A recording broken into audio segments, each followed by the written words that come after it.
உலக ரட்சகராம் இயேசு கிறிஸ்துவுடைய ஈடியற்ற நாமத்திலே உங்கள் அனைவருக்கும் என்னுடைய அன்பின் நல்வாழ்வுகளை தெரிவித்துக் கொள்கிறேன்.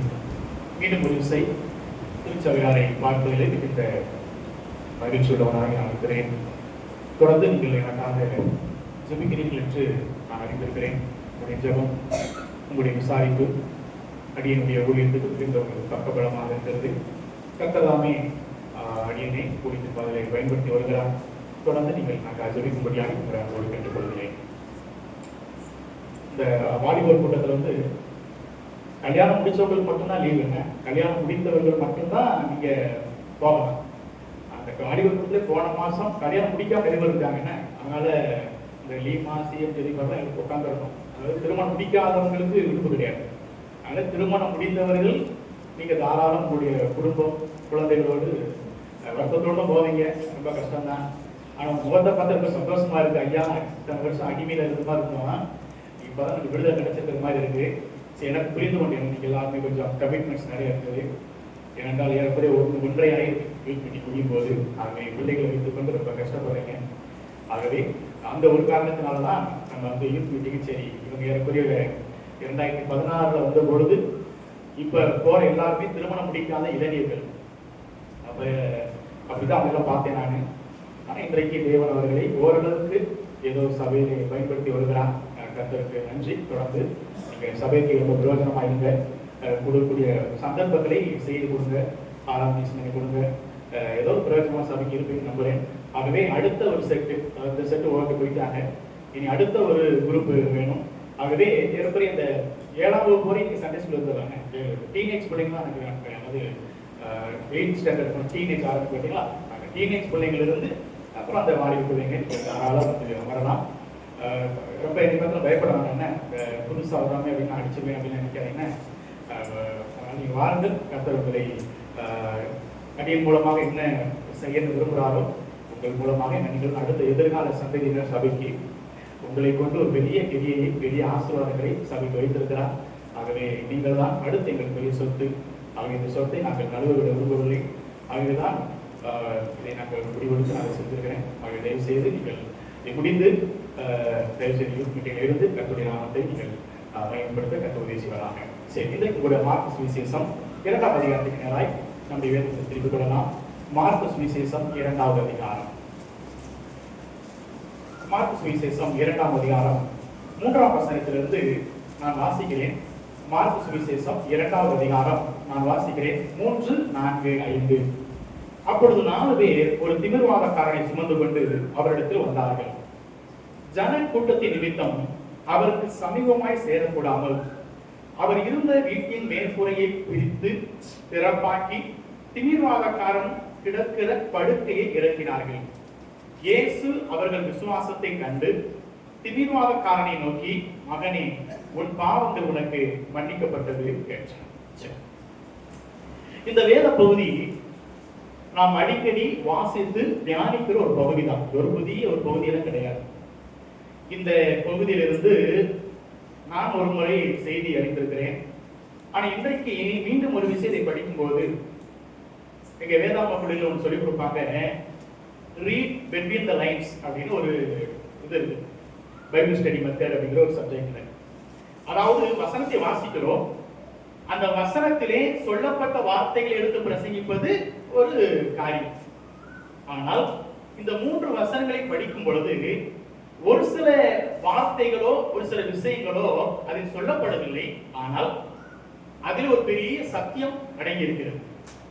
இந்த பகுதியை நீங்க கொஞ்சம் கவனிச்சு படிச்சீங்க அப்படின்னா உங்களுக்கு தெரியும், இயேசு கிறிஸ்துவானவர் கப்பர்நகூம்ல ஒரு வீட்டுல உபதேசித்துக் கொண்டிருக்கிறார், பிரசங்கம் பண்ணிட்டு இருக்கிறார்.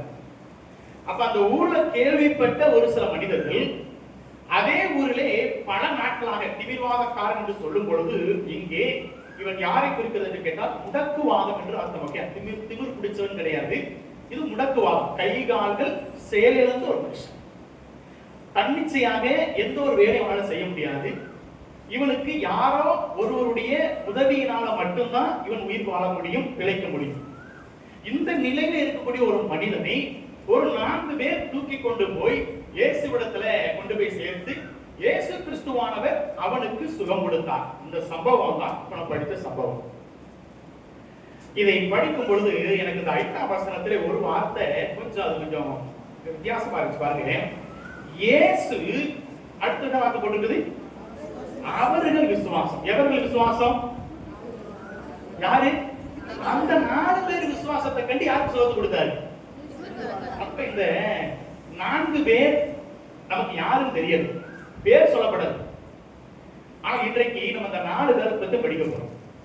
என்னை ரொம்பவும் கவர்ந்த ஒரு வார்த்தை அதுதான். இந்த 4 பேருடைய விசுவாசத்தை கண்டு தேவன் இந்த திமிர்வாதக்காரனுக்கு சுகத்தை கொடுக்கிறார். அப்ப இந்த 4 பேருடைய வாழ்க்கையிலிருந்து நாம் கற்றுக்கொள்ள வேண்டிய ஒரு 4 நல்ல குணாதிசயங்களை படிக்க போறோம். இந்த 4 நல்ல குணாதிசயங்களும் தான் ஒரு திமிர்வாதத்திலே கிடந்த, முடக்குவாதத்திலே கிடந்த ஒரு மனிதனுக்கு ஒரு பெரிய வெற்றியை, ஒரு பெரிய அற்புதத்தை செய்வதற்கு ஏதுவாயிருக்கு. இந்த 4 பேர் உன்னை தூக்கிட்டு வராங்க அப்படிங்கும் போது எனக்கு அது எப்படிப்பட்ட ஒரு சீனா இருக்குங்க, காட்சியா இருக்குன்னு கேட்டா, பொதுவாக ஒரு மனிதன் 4 பேர் எப்ப தூக்கிட்டு போவாங்க? செத்து போயிட்டு போவாங்க. எனக்கு அதான் யோசிச்சேன், இந்த மனுஷன் ஏறக்குறைய எப்படித்தான் கிடந்தா தெரியுமா? செத்த குணமாக உண்மைதான். எனக்கு இந்த 4 பேரை கொஞ்சம் ஆழமாய் யோசிச்சோம்னா, 3 வசனத்துல கொஞ்சம் யோசிச்சோம் அப்படின்னா, எப்படி இந்த மனிதர்கள் இந்த 2000 வருஷத்துக்கு முன்னாடி இப்படிப்பட்ட ஒரு நல்ல பண்புகளை, நல்ல குணங்களை உடையவர்களா இருந்திருப்பாங்க அப்படின்னு யோசிக்கும் போது ஆச்சரியம். இயேசு கிறிஸ்து அந்த திமிர்வாதக்காரன் வீட்டுக்கு போகல, திமிர்வாதக்காரன் இயேசுவை கூப்பிடல. ஆனால் இயேசுவுக்கும் திமிர்வாதக்காரனுக்கும் எந்த சம்பந்தமும் இல்லை. ஆனால் எப்படியாயிலும் இந்த திமிர்வாதக்காரனுக்கு சுகத்தை கொடுத்தே ஆகணும், இவனுக்கு இன்றைக்கு ஜெயத்தை கொடுத்தே ஆக வேண்டும் என்ற எண்ணத்தோடு இந்த 4 பேர் செயல்பட்ட விதம் என்னை ரொம்ப பாதிச்சு. ஆகவே இந்த 4 பேருடைய வாழ்க்கையிலிருந்து நாம் கற்றுக்கொள்ள வேண்டிய 4 நற்குணங்கள் என்ன? நம்பர் 1, முதலாவது, இந்த மனிதனுடைய வாழ்க்கையில் நல்ல கவனிச்சீங்க அப்படின்னா, இவர்கள் மிகுந்த அன்புள்ளவர்களாக இருந்தார்கள். இந்த வசனங்கள் எல்லாம் படிக்கும் போது எனக்கு அதான் ஃபர்ஸ்ட் தோணுச்சு. இவங்க யாரு பிரதர் அப்படின்னு நீங்க கேட்டீங்க அப்படின்னா, நான் சொல்லுவேன் ரொம்ப அன்புள்ள மனுஷன். அந்த மனிதனை அதிகமாய் நேசித்தாங்க. பொதுவாக ஒரு தேவ பிள்ளைகளுக்கு இருக்கக்கூடிய அடிப்படை ஒரு குணம், அடிப்படை பண்பு என்னன்னு கேட்டீங்க அப்படின்னா, இந்த அன்பு செலுத்துவது. யாக்கோபு ஆக்கியோர் 2ஆம் அதிகாரத்திலே அன்பை குறித்து ஒரு வார்த்தை அங்கே அவர் பிரயோஜனப்படுத்தி உபயோகப்படுத்தியிருப்பார். யாக்கோபு நிருபம் 2ஆம் அதிகாரம் 8ஆம் வசனத்தை நீங்க பார்த்தீங்க அப்படின்னா, உன்னிடத்தில் நீ அன்பு கூறுவது போல பிறனிடத்திலும் அன்பு கூறுவாயாக என்று வேதவாக்கியம் சொல்லுகிற ஆச்சரிய பிரமாணம். இந்த உலகத்திலே தேவ பிள்ளையினுடைய ஒரு பெரிய குணாதிசயம் கேட்டீங்க அப்படின்னா, கிறிஸ்துவின் அன்பை ருசி பார்த்து கொண்டிருக்கிற நான் அற்புதகரமாய் ஒரு வார்த்தை சொல்கிறது, உன்னிடத்தில் நீ எவ்வளவு அன்பு கூறுவாய். என்னிடத்திலே பல குறைவுகள் இருந்தாலும் என்னை நான் வெறுக்க மாட்டேன். என்னிடத்திலே எவ்வளவு குற்றங்கள் இருந்தாலும் என்னை நான் தண்டிக்க மாட்டேன். அதே போல அவர் சொல்கிறார், உன்னை நீ நேசிப்பது போல பிறனை நேசிக்க வேண்டும். இது அன்புக்கு இருக்கக்கூடிய அற்புதகரமான ஒரு குணம். ஆனா இந்த மனிதர்களை குறித்து நான் யோசிக்கும் பொழுது, ஓகே அதை விட்டுருங்க, இந்த மனிதன் இப்பொழுது படுத்தபடிக்கா இருக்கிறாங்க. இந்த 4 பேருக்கு ஒரு வேலை நினைக்கிறீங்களா? வேற வேலை இல்லை, வேற குடும்பம் இல்லை, பிள்ளைகள் இல்லை நினைக்கிறீங்களா? நான் யோசித்தது அதான் முக்கியம். இந்த 4 பேருடைய வாழ்க்கையில் நான் கண்ட ஒரு அற்புதகரமான முதல் குணம் என்னவென்று கேட்டால், மிகுந்த அன்புள்ளவராக இருந்தார். யாரை நேசித்தார்கள்? மிகுந்த அழகுள்ள ஒரு மனிதனையா, இல்ல பெரிய பணக்காரனையா, இல்ல தனக்கு அவன் செய்த சில நன்மையான ஈடுபடும் கிடைக்கும் என்பது அந்த பிரதிபலனை எதிர்பார்த்தா அல்ல. இந்த மனிதன் மூலமாக எந்த பிரயோஜனமும் கிடையாது. ஆனாலும் கை செயலுக்களே, கால் செயலுக்களே, இந்த மனிதன் ஒரு பிரயோஜனம் இல்லாத நிலைமையில படுத்து கிடக்கிறான். ஆனால் அந்த 4 பேரிடத்திலே தேவன் கண்ட ஒரு நல்ல குணம் என்னன்னு கேட்டீங்கன்னா, அன்பு. கடந்த ஒரு 2-3 தினங்களாக நான் ஆன்லைன்ல கிளாஸ் எடுத்துட்டு இருக்கிறேன். சபை சரித்திரத்தை நான் கற்றுக் கொடுத்துக் கொண்டிருக்கிறேன். அந்த சபை சரித்திரத்திலே இந்த சபை வளர்ந்ததுடைய மிக முக்கியமான காரணத்துல ஒன்று என்னன்னு கேட்டீங்கன்னா, இந்த ஜனங்கள் எல்லாரும் சுவிசேஷத்தை பிரசங்கிப்பதற்கு முன்பதாக தன்னுடைய அன்பை, கிறிஸ்துவின் அன்புனா என்ன என்பதை செயலிலே காட்டினார்கள். வில்லியம் கேரி ஏறக்குறைய இந்தியாவுடைய ஏறக்குறைய ஒரு 16 மொழிகளுக்கு மேற்பட்ட மொழிகளிலே வேதாகமத்தை மொழிபெயர்த்தவர். இந்த இந்திய தேசத்துக்கு வந்த பொழுது அவருடைய பிள்ளை சுகவீனப்பட்டு மரித்து போகிறான். அவனுக்கு அந்த கிளைமேட் தாக்க முடியல, செத்து போயிட்டான். அந்த பையனை கொண்டு போய் அடக்கம் பண்ணுவதற்கு ஒரு இந்தியன் வரவில்லை. கல்கத்தால தானும் தன் மனைவியும் தான் குடியிருந்த வீட்டுக்கு அருகிலேயே குழியை தோண்டி அந்த பிள்ளையை கொண்டு போய் புதைக்கிறாங்க. தன் சொந்த பிள்ளையை தன் கையால கொண்டு போய் விதைக்கிறார்கள். இதை பார்த்த அந்த மனைவிக்கு புத்தி பேதலித்து விட்டது. புத்தி ஸ்டாரமைட்ஸ்.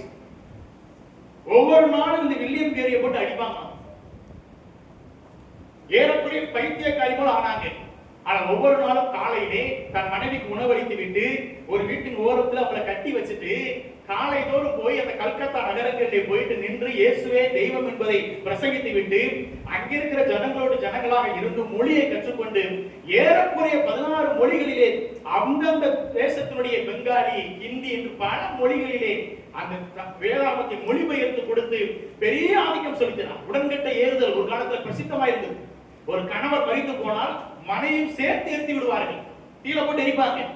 இதை கண்டு பயங்கரமா அவர் கொந்தளித்து முதல்ல ஆரம்பிச்சவர் தான். பின்னாட்களே அநேக இந்தியரும் சேர்த்து கொண்டார்கள். பெரிய பெரிய புரட்சியை செய்தவர் இவர்தான். இதற்கு முழு காரணம் என்னவென்று கேட்டால் இந்திய தேசத்தை மிக அதிகமாக நேசித்தார். அன்னை தெரசா என்று சொல்லக்கூடிய அம்மா தொழுநோயாளிகளை வெறுத்த ஒரு காலகட்டத்திலே தொழுநோயாளிகளுக்கு இயேசுவின் அன்பு என்ன என்பதை புரிய வைத்தவர் அம்மா. கிரஹாம் ஸ்டெயின் ரத்தசாட்சியாய் மரித்தவர். அதே ஒரிசா மாநிலத்தில் இருக்கிற தொழுநோயாளிகள் மீது அன்பு கூர்ந்து இயேசுவின் அன்பை பிரசங்கித்தாலே செய்தியாலே காட்டினவர்கள். எனக்கு அறிஞர் தேவனுடைய பிள்ளைகளே, ஒரு கிறிஸ்தவனுக்கு இருக்க வேண்டிய மிக முக்கியமான பண்பிலே ஒன்று என்று கேட்டீங்கன்னா இது ராஜரீக பிரமாணம். உன்னை நேசிப்பது போல பிறனை நேசிக்கும். இந்த பேசிக்கான அன்பு என்கிற குணம், அடிப்படையான குணம் இன்றைக்கு நம்ம மத்தியிலே இன்றைக்கு குறைந்து கொண்டே போகும். வேதம் சொல்லுகிறது, என் வருகைக்கு என்னையா நீங்க ஒரு அடையாளத்தை சொல்லுங்க ஆண்டவர் சொல்லும்போது அவர் சொன்ன அடையாளம் சுபாவ அன்பில்லாதவர்களாய் மாறினார்கள்.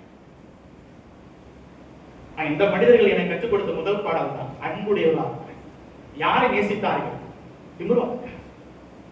இரண்டாவது, ஒருமனப்பட்டிருந்தார்கள். ஒருமனப்பா அன்பு மாத்திரமா இருந்துச்சவங்க கிட்ட இந்த மனிதனை அவ்வளவு அன்பு வைத்தார்கள். ஓகே, இரண்டாவது இடத்துல காணப்பட்டதான ஒரு நல்ல குணம் எதுன்னு கேட்டீங்கன்னா ஒருமனப்பாடு. நீங்க பாத்தீங்க அப்படின்னா இந்த 4 பேர்ல ஒருத்தனுக்கு முடிவு பண்ணிட்டாங்க, சரிப்பா இவனுக்கு கட்டளோட தூக்கிட்டு போயிருவோம், முடிவு பண்ணியாச்சு. ஆனா கட்டளை தூக்க போற நேரத்துல ஒருத்தன் சொல்லிட்டான், என்னாலாம் தூக்க முடியாது, எவ்வளவு தூரம் இருக்குது. ஒருத்தன் விலகிட்டான்னு வச்சுக்கோங்க. இல்ல ஒருவேளை இவனை தூக்கிட்டு போற வழியிலேயே ஜனக்கூட்டம் பெருகி இருக்கிறது, இந்த ஜனக்கூட்டத்தின் மத்தியிலாம் உள்ள போய் எப்படி சோகம் கொடுக்க, அதெல்லாம் வேண்டாம். நான்கிலே ஒருவன் முடியாது வேண்டாம் என்று விலகி இருந்தால் அன்றைக்கு இந்த மனிதன் என்ன கிடைச்சிருக்காரு? ஒரு மனம்.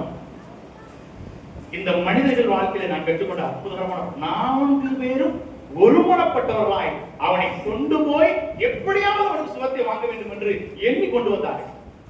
ஒருமனம் என்பது நம்முடைய குடும்பங்களுக்கு மிக அவசியம், நம்முடைய திருச்சபையில் மிக அவசியம், என் தனிப்பட்ட வாழ்க்கையில மிக மிக அவசியம். ஒருமனப்பாடு.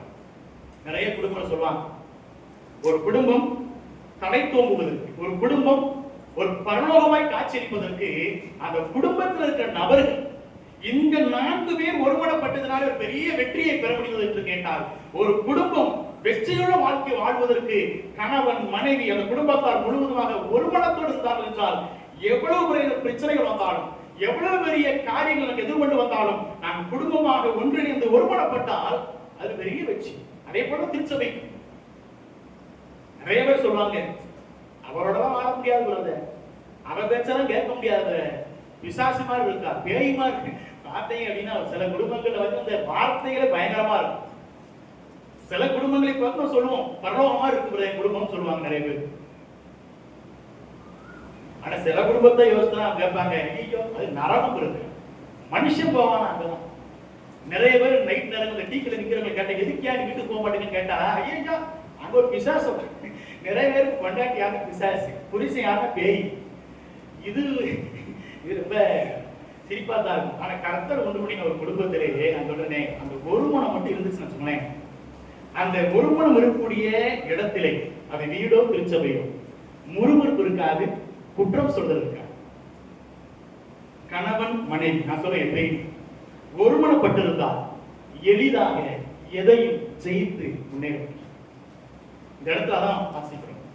மத்தேயு 18ஆம் அதிகாரத்திலே இயேசு பெருமான் சொன்ன ஒரு வார்த்தை கவனிச்சீங்களா? மத்தேயு 18ஆம் அதிகாரத்திலே 19ஆம் வசனத்திலே இயேசு கிறிஸ்துவானவர் அவருடைய பிரசங்கத்திலே ஒரு வார்த்தையிலே சொன்ன ஒரு வார்த்தை 18-19, அல்லாமலும் உங்களில் 2 பேர் தாங்கள் வேண்டிக் கொள்ள போகிற எந்த காரியத்தை குறித்தாலும் பூமியிலே ஒருமனப்பட்டிருந்தால் பரலோகத்தில் இருக்கிற என் பிதாவினால் அது அவர்களுக்கு உண்டாகும் என்று முக்கியம். ஆகவேதான் ஒரு குடும்ப ஜெபம், ஏன் ஒரு திருச்சபையில ஜெப கூட்டங்கள் ஏன் ரொம்ப அவசியம் கேட்டா, கணவன் மனைவியாக இணைந்து ஒருமனப்பட்டு காரியங்களுக்காக ஜெபம் பண்ணுங்க. அது மிக நல்லது. குடும்பத்தினுடைய நற்கீர்த்தி, குடும்பத்தினுடைய வளர்ச்சி, குடும்பத்தினுடைய பரிசுத்தம், பிள்ளைகளுடைய ரட்சிப்பு, ஒருமனப்பட்டு ஜெபிங்க. உட்கார்ந்து மணிக்கணக்கா பேசிட்டு இருக்காதீங்க. சில விஷயங்கள், சில பிரச்சனைகள், சில காரியங்கள் வருகிறது என்றால் ஒருமனப்பட்டு ஜெபிக்கப்படுங்க. அதே போல சபைக்கும் ஒருமனப்பட்டவர்களா நீங்க ஜெபிக்கும் பொழுது மிக நல்லது. அந்த ஆதி திருச்சபை காலங்களிலே வாரத்திலே எல்லா நாளும் கூடி வந்தார்கள். அவர்களுக்கு என்ன இருந்துச்சு? ஒரு மணி. இன்றைக்கு வாரத்திலே ஒரு நாள் கூடி வருகிறோம், ஆனா என்ன இல்ல, ஒரு. ஆனா இந்த 4 பேர் எனக்கு கற்றுக் கொடுத்த பெரிய பாடம் தான். இந்த ஒரு மனிதனுடைய வெற்றிக்கு, இந்த ஒரு மனிதனுடைய அற்புதத்திற்கு சுகம் கிடைக்க வேண்டும், எப்படியாவது தெய்வத்தினுடைய வல்லமையை புரிந்து கொள்ள வேண்டும், தெய்வத்துடைய ஆசீர்வாதத்தை பெற்றுக் கொள்ள வேண்டும் என்பதற்காக இந்த மனிதர்கள் செய்த பெரிய விஷயம் கேட்டீங்க அப்படின்னா, 1 அந்த மனிதனுடைய வாழ்க்கையில அன்பு காணப்பட்டது. 2 ஒரு மனம் இருக்கக்கூடிய வீட்டிலே அது நறுமணம். நறுமணம் மீன்ஸ் அற்புதகரமான ஒரு கேரக்டர். இந்த 4 பேரும் ஒருமனப்பட்டார் நன்மை நடப்பதற்கு. நம்பர் 3வது இவரிடத்தில் காணப்பட்ட 3வது முக்கியமான குணம் சகிப்புத்தன்மை உள்ளவர்களாக இருந்தார்கள். சகிப்புத்தன்மை. கட்டளை தூக்கிட்டு போறதுக்கு என்ன சகிப்புத்தன்மை? 4 பேரு ஒரு உடம்பு முடியாத தூக்கிட்டு போறது என்ன சகிப்புத்தன்மை? உங்க வீடுகளில் யாராவது வீட்லயாவது படுத்த படுக்கையா இருக்கக்கூடிய யாராவது இருக்காங்களா நோயாளிகள்? அதாவது அவங்களால ஒன்றுமே செய்ய முடியாது, சுகவீனப்பட்டு பல நாட்கள் படுத்த படுக்கையாக, அது கழிவுகள் அங்கேதான் போவாங்க. அவர்களை தங்களை தாங்களே சுத்தம் செய்து கொள்ள முடியாது, தங்களை தாங்களே பராமரித்துக் கொள்ள முடியாது. யாரோ ஒருவருடைய உதவியினால்தான் இவர்கள் உயிர் வாழ்கள். அப்படிப்பட்ட யாராவது ஒருவரை நீங்கள் கவனித்துக் கொண்டிருப்பீர்கள், உங்களுக்கு தெரியும் அந்த கஷ்டம். அது எவ்வளவு பெரிய கஷ்டம் தெரியும். அதுக்கெல்லாம் பயங்கர சகிப்புத்தன்மை இருக்கு. நான் இந்த மனுஷனை பாக்குறேன், இவன் முடக்குவாங்க, பல நாள படுத்து கிடக்கிறான், துர்நாற்றம் வீசும், இயற்கை கழிவுகள் அங்கேயும் போயிருப்பான், அவனெல்லாம் பராமரிக்க ரொம்ப கஷ்டம். இந்த நாட்கள் டிசைட் பண்ணிட்டாங்க தூக்கிட்டு போயிருவோம். ஆனா பார்த்தா பயங்கர ஸ்மெல்லு. இவர்களுக்கு ஏன் சகிப்புத்தன்மை இருக்குன்னு சொல்றேன் அப்படின்னா, இந்த மனிதர்கள் இவர்களுக்கு யாரோ எவ்வளவு தெரியாது, சொந்தக்காரங்களா கூட பிறந்தவங்களா ஒன்னும் தெரியல, ஆனா 4 பேர் உடம்பு போட்டிருக்கு. ஆனா இந்த 4 பேருக்கு இருந்த குணம் கேட்டா பயங்கர சகிப்பு. ரொம்ப ஆச்சரியம். ஒரு நாள் பார்க்கலாம், 2 நாள் பார்க்கலாம். இன்னைக்கு ரீசெண்டா பாத்தீங்க அப்படின்னா நிறைய இந்த பெண் பாரம், அதாவது எங்களுக்கு பொண்ணு பாருங்க மாப்பிள்ளை பாருன்னு சொல்லலாம்ல. இப்ப ரீசெண்டா ஒரு வார்த்தை முன்னாடி சொந்த ஜாதியா இருந்தா பாருங்க, நல்லா படிச்சா பாருங்க. இப்ப புதுசா ஒரு வார்த்தை ஆட் ஆயிருக்கு தெரியுமா? ஸ்கிராப் இருக்கு அவங்க வீட்டுல இருக்காங்க. உங்களை கேட்டாங்க யாராவது ஸ்கிராப் இருக்காங்க? இப்ப நாங்க ஊழியத்துக்கு போறதுனால சில பேர் சொல்லுவாங்க, எனக்கு ஃபர்ஸ்ட் டைம் கேட்கும்போது வித்தியாசம், ஸ்கிராப் இருக்கா? எல்லாரும் பணம் இருக்கான்னு கேட்பாங்க, பதவி நல்லா இருக்கா, என்ன சார்ஜ் கேட்பாங்க. பிரதர் அந்த வீட்டுல ஏதாவது ஸ்கிராப் இருக்கான்னு கேட்க பிரதர்பாங்க. எனக்கு என்ன ஸ்கிராப் இருக்கா அப்படின்னு ஃபர்ஸ்ட் டைம் கேட்டேன். அதுக்கப்புறம் சொல்றாங்க ஸ்கிராப் என்ன தெரியுமா? பயனற்ற பொருள். அதாவது என் பொண்ணு கல்யாணம் முடிச்சு போகுது, போற வீட்டுல வேஸ்டான பீஸ் இது இருக்கா? என்ன பொருள் அப்படின்னா என்ன அர்த்தம்? யாராவது உடம்புக்கு முடியாம இருக்காங்களா? கல்யாணம் முடிச்ச மாதிரி சந்தோஷம் பண்ணணும்னு பார்க்கணும். போய்கிட்டு அவருக்கு வியாதி, மாமனாருக்கு வியாதி, மாமியாருக்கு வியாதி, அம்மாவுக்கு வியாதி, அதாவது ஒன்றும் பார்க்க முடியாது. நம்ம கல்யாணம் முடிச்ச மாதிரி செட் ஆன மாதிரி சந்தோஷமா இருப்போமா? இன்னைக்கு புதுசா பார்க்க ஆரம்பிச்சிருக்காங்க. உங்கள்கிட்ட யாரும் கேட்டது எப்படி கேட்ட சந்தோஷம் கேட்காரி சந்தோஷம். இது புதுசா இப்ப ட்ரெண்ட்ல வந்திருக்கு. ஸ்கிராப் இல்லாத வீட பாக்குறாங்க. ஸ்கிராப் திருவிழா இந்த ஆட்டை மனசு வச்சுக்கோங்க. பின்னாடி எல்லாம் கேட்பாங்க உங்ககிட்ட, பிரதர் வீட்டை ஸ்கிராப் தான் கேட்பாங்க. பயனற்ற பொருள். இன்னைக்கு சுகபோக பிரியர்களாக இன்றைக்கு மாறிட்டு எல்லாருமே சுகபோக பிரியர்கள். சகிப்புத்தன்மை என்பது மிக மிக குறைந்து கொண்டே போகிறது இன்றைக்கு உள்ள காலகட்டங்களில். தன்னுடைய சொந்த குடும்பத்திலேயே சகிப்புத்தன்மை கிடையாது. தான் இருக்கக்கூடிய இடங்களிலே சகிப்புத்தன்மை மனிதர் இருந்து விட்டார்கள். போய்கொண்டே சுகபோகமாய் போய்கொண்டே இருக்க வேண்டும். ஓவர் ஸ்பீட் போய்கிட்டே இருக்கணும். எதுக்கு யாரும் வரக்கூடாது. அவனுக்கு பிரேக் இருக்காது, ஹார்ட் இருக்காது. நான் போய்கிட்டே இருப்பேன். நடுவில் என்ன வந்துடக்கூடாது, ஒன்றும் வந்துடக்கூடாது. சுகபோக பிரியனாக யாரும் என்னை எதுவும் சொல்லக்கூடாது. நான் தனிக்காட்டு ராஜா. ஆனா இந்த மனிதர்களை பார்க்க ரொம்ப ஆச்சரியமா இருந்துச்சு. ரொம்ப சகிப்புத்தன்மை. ஏன்னு கேட்டா, ஒரு பக்கம் துர்நாற்றம், ஒரு பக்கம் பராமரிக்க ஆள் கிடையாது, ஒரு பக்கம் அவனை தூக்கிட்டு போனுங்க தூரம். இப்ப தூக்கிட்டு போகும்போது வழியில பாக்குறப்ப சும்மா இருந்துப்பாங்க நினைக்கிறீங்களா? நீங்களா அவனை தூக்கிட்டு போயிருப்பாங்கல்ல, வழியில பாக்குறவங்க சும்மா இருந்துப்பாங்க நினைக்கிறீங்களா? என்ன சொல்லிருப்பாங்க? சப்போஸ் 4 பேரும் என்னடா நீங்க பண்ணிக்கிட்டு இருக்கீங்க, அதுவே சாவர போற மாதிரி கிடக்கு, அவனுக்கு விட்டுட்டு வேலையை பார்ப்பியா, தூக்கிட்டு போறான் பாரு சொல்லிப்பாங்க இல்லையா? அது ஊருக்கு 4 பேர் இருப்பாங்க. என்ன பண்ணாலும் சொல்றது 4 பேர் இருப்பாங்க. இந்த ஊர்ல நான் கப்பல் நாட்டுல இவனை தூக்கிட்டு போகும்போது, இந்த மனிதனை தூக்கிட்டு போகும்போது கண்டிப்பாக பேசிப்பாங்க, ஏதாவது அவமானப்படுத்திருப்பாங்க. தூக்கிட்டு போதுவாரு இங்க வரான் என்ன உங்களுக்கு கண்டிப்பா சொல்லியிருப்பாங்க. இதை எல்லாத்தையும் சகிச்சு, இதெல்லாம் சகிக்கணுங்க. இந்த மனிதனை சகித்து கொடுத்தாங்க. நான் யோசிக்கிறேன், இந்த மனிதனுடைய வாழ்க்கையில கண்டுகொண்ட அற்புதமான குணம் சகிப்புத்தன்மை உடையவராக இருந்தாங்க. இன்றைக்கு என்னுடைய வாழ்க்கையிலே அது ரொம்ப முக்கியம். என்னுடைய தனிப்பட்ட வீட்டிலே சகிப்புத்தன்மை அவசியம். ஒருவேளை கீழ்ப்படியாத பிள்ளை இருக்கலாம், சரிச்சுக்கோ. ஒருவேளை என்னுடைய கணவன், என்னுடைய மனைவி ஏதோ ஒரு இடங்கள்ல எனக்கு பொறுமை இழக்க செய்யக்கூடிய சில விஷயங்கள் நடக்கலாம். ஆனாலும் வேதம் சொல்கிறது, நீங்கள் சகிக்காமல் இருக்கிறது என்ன கேட்கிறார் பொருந்தியர்கள். நான் சகித்துக் கொள்ளலையாப்பா, நீங்க சகிச்சுக்கோங்க அப்படிங்கிற. சில நேரங்களிலே காரியங்களை ஜெயமாய் கொண்டு வருவதற்கு நமக்கு சகிப்புத்தன்மை அவசியம். நான் கடந்த வெள்ளிக்கிழமை இங்க பேசுறேன் அல்லவா, அன்புக்கு இருக்கக்கூடிய அற்புதகரமான ஒரு குணம் அமைதி. அமைதியாக சகித்துக் கொள்வது மிக நல்லது.